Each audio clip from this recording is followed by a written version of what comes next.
Hey, welcome back. I want to continue to talk about Fuente Ovejuna, Act 1. And before we go more into it, I want to point out that Laurencia, who is the voice of feminism in this play, her name comes from laudas, from the Latin, which means wisdom and accomplishment.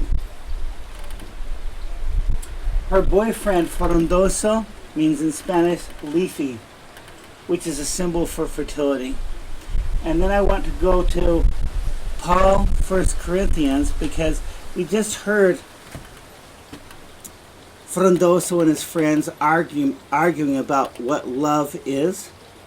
And this is what Paul wrote in 1 Corinthians, would be well known by everybody. And so this is the New English version, which is a better version of the King James in the sense that they had actually the ancient texts. They had the original Greek. King James put together a committee to do the best they could, and they ended up with beautiful poetry.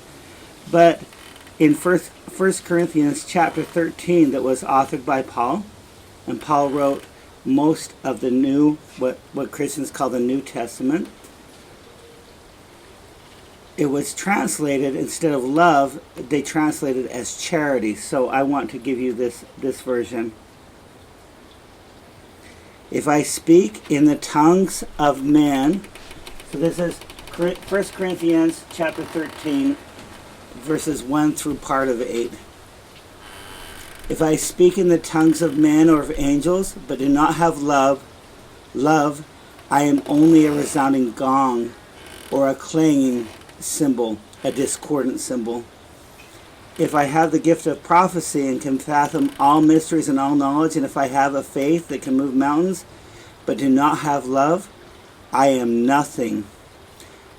If I give all I possess to the poor and give over my body to hardship that I may boast, but do not have love, I gain nothing. Love is patient. Love is kind. It does not envy. It does not boast. It is not proud. It does not dishonor others. It is not self-seeking. It is not easily angered. It keeps no record of wrongs. Love does not delight in evil, but rejoices with the truth.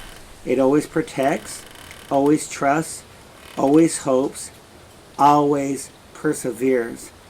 Love never fails. And Lope didn't put that into his play probably because he already knew that his audience understood the concept of love from Paul. And that concept of love is the concept that Laurencia embraces.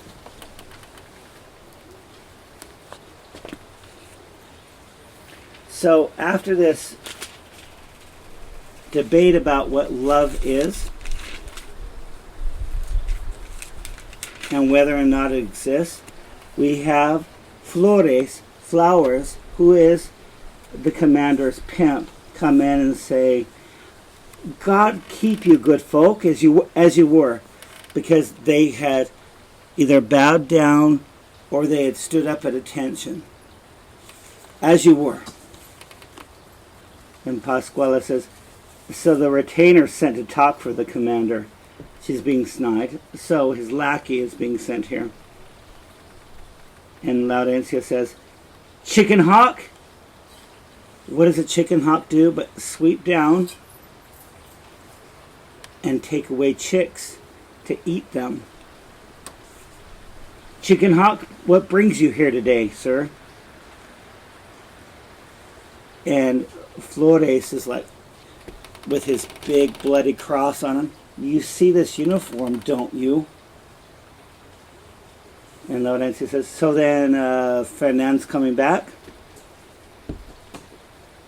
And Flores, yes, the battle's won, though our attack entailed the loss of a few brave and brave men and the blood of good allies. It reminds me of the way that he talks about war. It reminds me of a firefighter, a volunteer firefighter who was the head of the department in Cedar Key, saying, well, yeah, we bought it, but it was only 68 and change. $68,000, $477 is $477 or whatever it was, is not change. It's downplaying it, right? Yeah, we lost a few brave men. From those that says, please tell us how the fighting raged. And Flores, well, who better to, since war was waged before these witnesses, my eyes. So Flores, during the battle, where was he? He was over here, watching, because he is not brave, he is not valiant. He's over here hiding off screen, out of the battlefield. And then what we get is almost an article written in a fashion magazine. This is how he describes war. To undertake this swift campaign against a city by the name of Ciudad Real, the royal city, our most courageous, noble master, the master of Calatrava, who's just a child, raised an army of 2,000 men, all loyal vassals, with whom rode 300 more of mounted troops, so knights, comprised of friars and laymen both, for anyone who wears this cross. Oh, did I forget to tell you about the cross I have on me? Must rally to its battle, including priests, especially when the foes are Moors. Now, this is such a mistake because the only reason that we had a Renaissance in Western culture, a rebirth of knowledge, the only reason we have Greek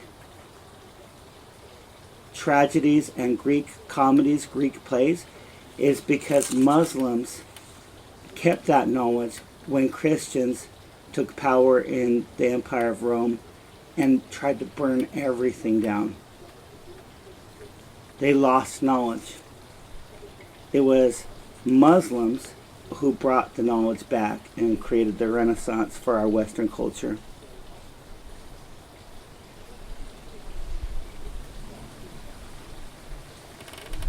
And then you read me, right? Kind of all, duh, you get what I'm saying, you know?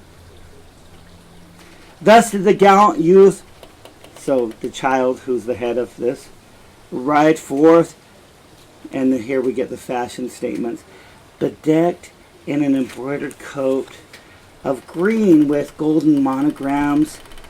His glistening brassards alone shone through the openings in his sleeves, held fast by hooks with golden braids. A sturdy charger, so here we get the description of the horse. A sturdy charger rode he, bred in our fair south and dapple gray, which drank from the Guadalquivir and grazed upon the fertile spots nearby. And now he's going to describe the horse's tail. Does any of this sound like war to you? It sounds like fashion tragedy. Its tailpiece was adorned with buckskin straps. Its curled forelock in pure white bows resembling cloth that expert weavers deftly wove to match the patches on its hide, on its skin, or flies on the snow as they are known. Your liege lord, Ferdinand Gomez, the commander, the villain of this play, rode beside him on a honey-eyed steed that bore some white upon its nose, accenting its black mane and feet atop a Turkish coat of mail, so armor. His armor breast and backplate shone, both bordered with an orange trim.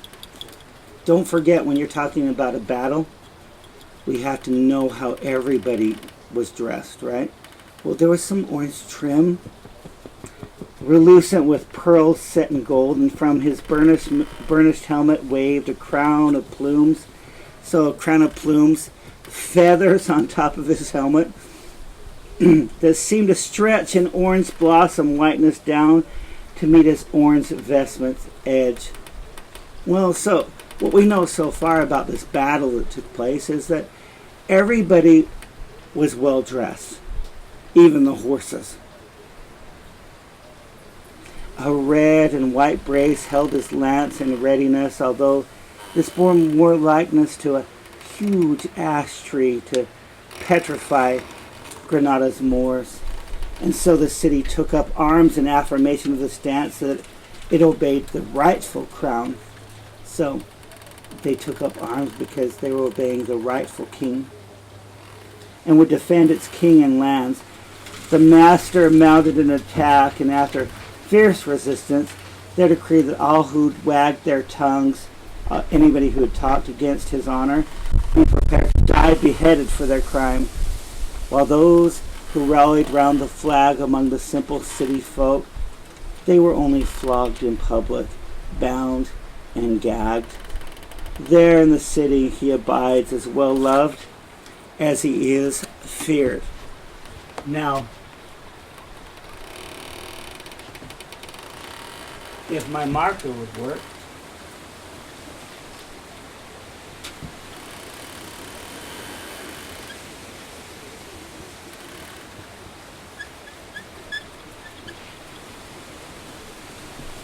Lope is asking this question in this play. Does fear mean love? Or does love mean fear? If in your mind it does, I think you probably need some counseling.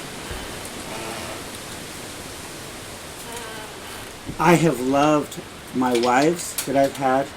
My first wife who died, my second wife who we got divorced. I still love both of them. I was never afraid of them. I never thought, oh, I love you so much because I am afraid of you. Okay, so they're all loving because they're afraid, right? A man who battles, castigates, crushes foes, still raw in years. So this young man, this child ahead, the town believes will come to be the scourge of Africa someday. Someday, this child is going to set forth on a ship and go down and kill more Muslims for us, subjecting blue and crescent moons to that red cross. Got to go back to the red cross that his garb displays. So many gifts has he bestowed on our commander and on all. It seems he's spoiling not the city but his private vaults. He's been so generous with what he gave the rapist commander that what's been taken out of his vault is more tragic than us killing everybody. But listen, do you hear the music play? Great, welcome your welcome your great hero home. So we're going to have the commander walking in with music playing.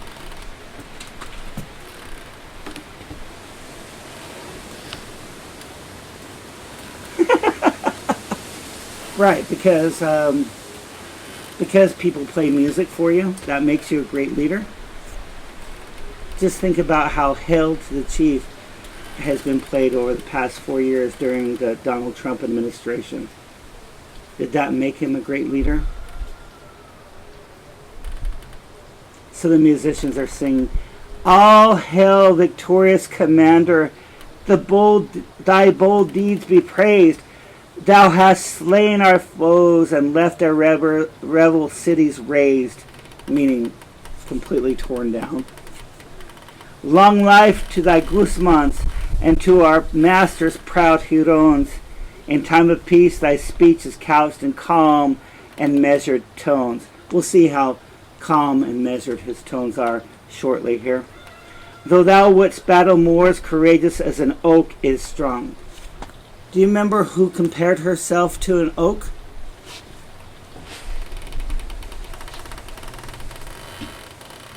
The one with wisdom. The one with accomplishment, not the one with sycophants, with bootlickers, with feet lickers, saying, "Oh, you're so great, you're so great." From Ciudad Real to Fuente Ovejuna throng thy still triumphant troops, and hear thy lofty pennants, meaning flags, wave. Fernan Gomez, God grant 1,000 years to one so brave. Do you really think that the commander actually did anything except for watch the slaughter that happened? How is that brave? And he comes in, "Kind villagers, I thank you for this true outpouring of affection I've been shown." And then the village leaders of Fuentejuna have shown up, because the last thing you want to do is piss off a dude with soldiers. And they're going to give him bribes. They're going to pay him tribute. And Alonso says, "This is but a fraction of our love for you."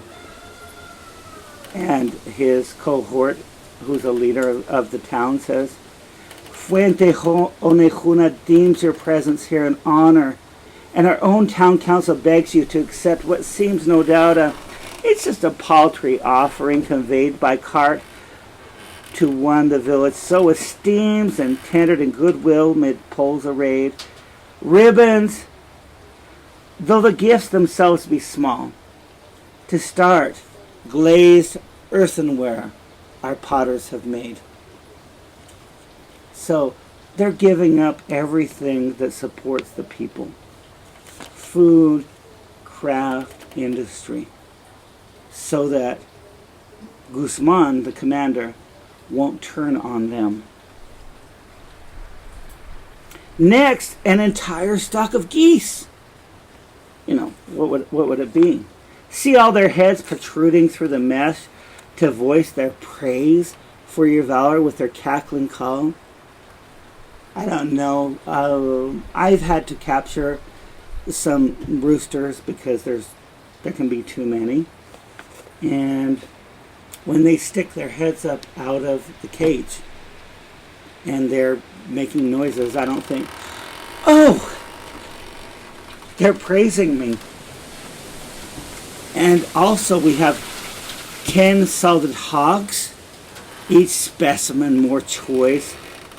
We have jerked beef, rich delicacies, pork hides, 100 capons and plump hens. And guess who those plump hens are? They're the brides of future widowed roosters. Really? It's a bit much, isn't it? But this is a true praise.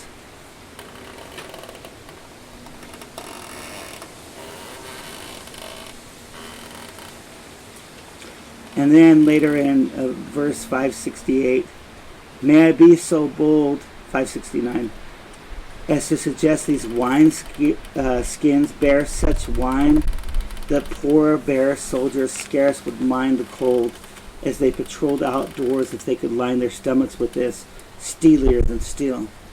And we gave you a bunch of wine, and you can get your soldiers drunk so that they don't feel the cold when they're patrolling.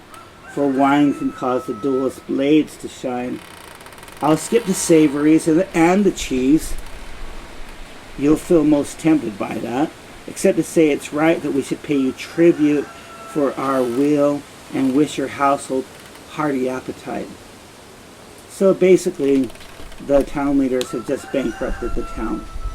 Everything reserved and given it over. And the commander, in all humility, "For this much thanks, good councilman. You may retire with all my best." So he dismisses them. "Much good thanks. See you later. We bid you enjoy, sir, enjoy some rest and welcome you back home again. The sedge and bulrus at your door, a touch of grace our town unfurls, might well have been oriental pearls. Though surely you deserve far more, had we but means to furnish these. So please, please, please accept our gifts. Please." And then Esteban says, singers play, and we get another rounding. All hell victorious commander, blah, blah, blah. So he just gets back to where he lives, right? He's just been bribed to not cause problems. And he turns to Laurencia and Pascuala and says, wait a minute, the two of you.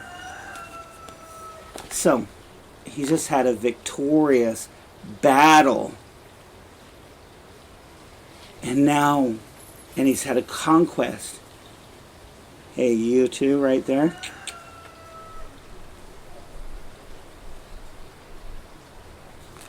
No, he's probably grosser than that. And Laurencia says, what can we do for you, good sir? Why, just the other day you were aloof toward me. Is that not true? It's you he's coming to harass, says Laurencia. And Pascual is like, oh God, no. Let it not be that. I'm talking about both of you. Wild cat. And to you, this other lovely lass. This is a gross, perverted, horrible person. She's a real wildcat.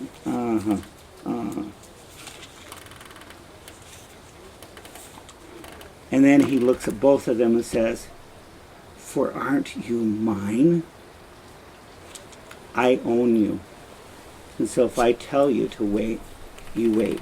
If I tell you to go inside my house, you go inside. Pascual says, good sir, no doubt, but hardly for such things as these. Just come inside and be at ease. You see, my servants are over there. What could happen? I have all these servants. Come on, said the spider to the fly. Well, Laurencia says, well, had the magistrates come too, for one is my father, you may know. It might have seemed correct to go. So he calls his pimp over. You, Flores! Sir! Can it be true that they refuse what I implore? And Flores looks at them, and he's a soldier. He said go in! And Laurencia, and he's grabbing them to take them in by force. And Laurencia says, stop grabbing, man. And Flores says, you're being foolish. Pascual says, while you plan to lock us in that bolted door? He only thought you'd like to see the spoils he's gathered on this batch. He just wanted to show you his toys. And what has happened there with Laurencia's refusal and Pascuala's refusal is the commander's reputation is damaged. His honor is damaged. Because these are just pieces of property to him. And he turns and he enters his dwelling. But he says before he does that, if they do enter, draw the latch. I'll take them prisoner. I told you, Flores, leave us be. And then Ortuño, you mean the two of you are not more booty? So this is one of those like forced booty calls when you have two henchmen trying to round up women so you can have a booty call so you can rape them. Let it rest a while and get out of my way or I'll... And the Flores is still holding on, right? And he says, enough for now. You see, they're very hot. How much more tribute would it take to make him happy with these meats? And Ortuño, because they've just given him, the town has given him all sorts of food. And Ortuño, you know, going back to that idea of ingesting women, your meats would be the greater treats. We're talking about creepy rapists here. And Laurencia says, I hope they make, meaning our meats, and those meats over there, I hope they make your belly ache. And they leave the scene. And then Flores turns to Otunyo and says, we're going to get in trouble for not bringing them in. He'll give us both an earful when we dare return without the girls, and curse us like a pair of churls while we take his abuse again. And Otunyo's like, yeah, but you have to have patience or you'll be unemployed. Think about people you know who prostitute themselves so that they can have a job. And I'm not talking about prostitutes who sell their bodies. I'm talking about people who betray their own ethics, their own beliefs, so they can have the cash.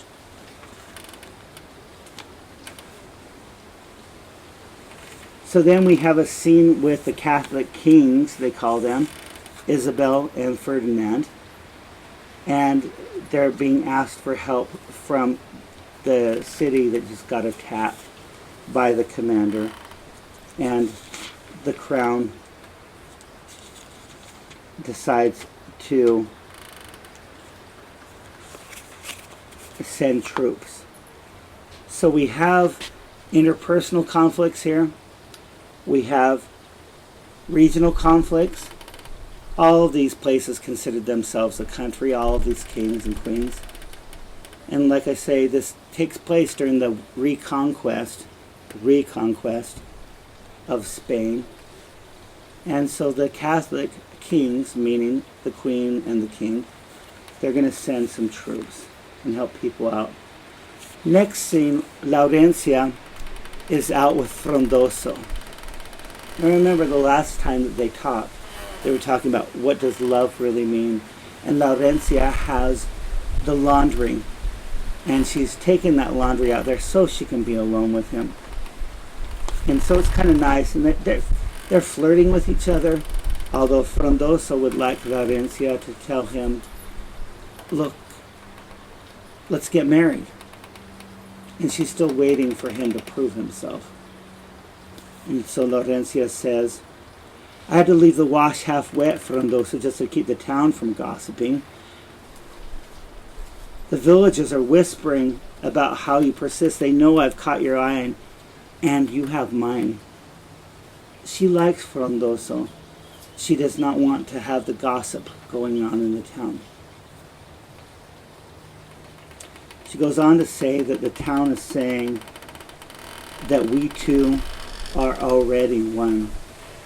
We are already having sex. We've already become one.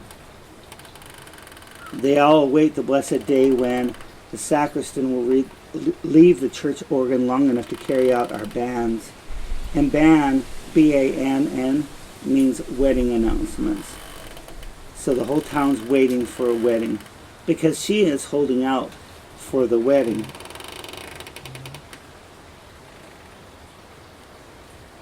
And Frondoso says, your harsh disdain so flusters me, Laurencia, that I fear each time I see your face or hear your voice, I place existence on the line. For if you know my sole desire is that we marry, why repay these good intentions with such scorn? And earlier, what did we hear from Laurencia? That men will tell you, they'll hold you up on a pedestal. And then once they are full, once they're sated, bye-bye. And Laurencia says, I know but one way to behave. How can it be you feel no pain to see me in the grip of grief when at the merest thought of you I lose desire for food and sleep? How can that sweet, angelic face bring such hard-heartedness with it? Lord, how rapidly I raise. And Laurencia says, then you must seek a curative. Go take some medicine and call me in the morning. And Frondoso says, the cure I seek resides in you. So we can be like turtle doves that perch together, rubbing beaks and coo contentedly in love. I mean, provided that the church. Now, on the 12 days of Christmas, the second day is two turtle doves. In Western culture, the idea of turtle doves is that they mate for life. So we could mate for life. Well, if the church says it's okay. And Laurencia, and this has been the problem, she says, then go ask my uncle from your heart, the good Juan Rojo. You haven't yet asked the people who I'm subject to if you can marry me. And then she says, though I feel no passion yet, and then pauses, oh, I sense a spark. And Frondoso realizes the commander is there. Of course, he's going to come in on this very pastoral scene of two lovers. And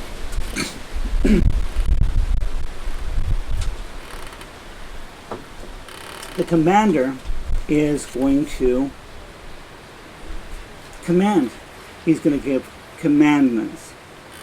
And we're talking about a serial rapist here. I can't say it displeases me to set out for a fearsome buck and come upon a lovely doe. Isn't that a great pickup line? I was out deer hunting, just the males, but damn, girl, you're my doe. And Laurencia is trying to escape from him. I left my piled wash after done for this brief respite from my chores, but now I fear the brook awaits, so by your leave, I'll go now. The commander. The brusqueness in your cruel disdain, Laurencia, is a sharp affront to all the grace and comely looks the heavens have bestowed on you. And it makes you seem unnatural. Well, why? Because in his world, it's natural that any woman he wants to rape says, please, please do. And when he says that heavens have bestowed on her comely looks and grace, he's saying she's beautiful. Well, yeah, because she's young and she's gorgeous. Or in the song, young and beautiful, right? But her saying no to him, her not giving consent, in his world makes her unnatural. You've managed in the past to flee the loving of my arms' embrace, but now this field, look at this. Our silent friend has pledged to keep our secret safe. Come, there's no need for diffidence or any reason to avert your gaze from me. I am your rightful lord, as if I were some peasant churl. Look at me. I am your rightful lord. And then he has to brag about his past. Did not Pedro Redondo's wife, Sebastiana, gladly yield? You know, I fucked Pedro's wife. She was fine. And young Martin del Pozo, too. Although the latter's wedding seal had scarcely dried our happy tryst, but 2 days after she was married, I had her 2 days after the wedding. This is a terrible, terrible human being. And now Laurencia is full of piss and vinegar, is what my cranky grandmother would have called it. And so she's, because he's like, I've had these conquests, even 2 days after someone got married. And she's going to say, yeah, but everybody else had the same before you. These women, sir, could by that time claim much experience with men, as that same road you took to them had been well traveled for some years by all the lads with whom they'd lain. God keep you as you hunt your deer. So have a good time hunting. Were you not accustomed with that cross? Once again, I'd take you for the devil's spawn. If you weren't wearing this holy order insignia, I would think that Satan had sent you. Why? Because you're Satan's offspring. You're Satan's spawn. And the commander is all, what haughty insolence, you flaunt. I'll lay my crossbow on the ground and use these hands to put an end to all your mincing ways. So he's going to strangle her to get his way. How now, you don't mean you'd be capable? And Frondoso, who's been back in the trees watching, comes out and grabs the bow. and picks it up. And he's called a vile dog by the commander. And he aims the bow at him and says, don't make me release this. Because what he's doing is signing a death warrant. Even by picking up the arms against this petty tyrant. And by petty I mean small. P-T-I-T, the French. Petty tyrant. And he confronts the commander, who says, just give me back my weapon. But he tells Laurencia, run, run.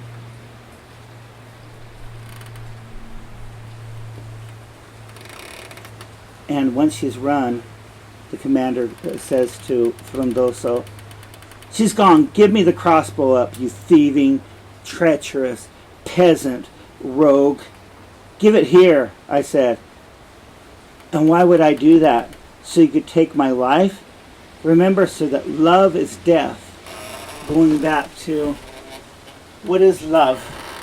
In this case, Frondoso saying, love is death, meaning I'm doing what I do because I love her. And that makes me unafraid of you. And then the commander tries to lure him on. Go ahead and shoot. Shoot, you knave. But just let you know, I'm going to harm you anyway. I'll break my chivalric code. And knights promise to protect the weak, to protect women. He's totally broken his code of valor. And Frondoso says, no need, sir. I'm satisfied with my low station, meaning the low place I was born into the society on earth. But as I must protect my life, I'll take the crossbow and flee. I'm not giving you back a weapon you can kill me with. And he goes off the stage, and the commander says, he plays a rash and perilous game, but I shall have my vengeance for this crime of standing in my way. Why didn't I just attack the clod? The heavens see how I've been shamed. So, because he couldn't complete the rape, his personal sense of honor is that this has shamed him. I want you to think about people you know, not necessarily rapists, but people who love to intimidate, to harm, to boss people around. And that's their code of ethics.